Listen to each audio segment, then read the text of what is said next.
The contracts are worth at least $10 billion, and most were awarded to Russia's Atomenergy project without a public tender. The announcement took many by surprise, including insiders from Russia's energy industry. But the move has already drawn criticism for its potential over-reliance on Moscow. The Russian side has always been very fair to us, but the problem is we haven't paid enough attention to the other side, to opportunities from the West, and thus our energy supply even now is very one-sided. Holoda was also critical of Hungary's support of the so-called South Stream pipeline, a Kremlin gas supply initiative recently axed by the Russian President Vladimir Putin.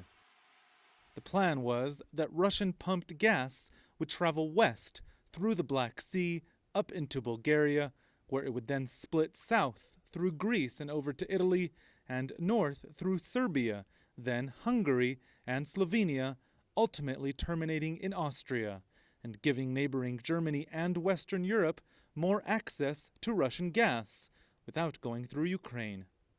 The South Stream pipeline would have placed Hungary in the middle of a massive European energy project.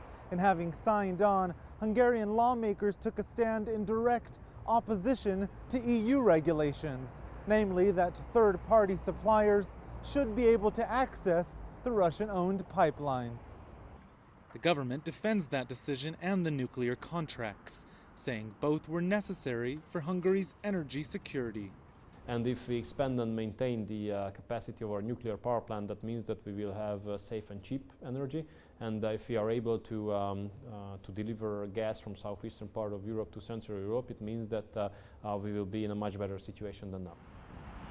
But some analysts say the decisions are politically driven, the aim to win elections, and warn ultimately Hungarians will pay the price.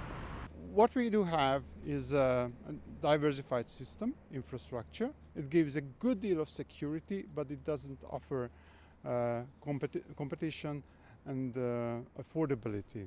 For now, that may be Hungary's only option. Roee Ruttenberg, CCTV, Budapest.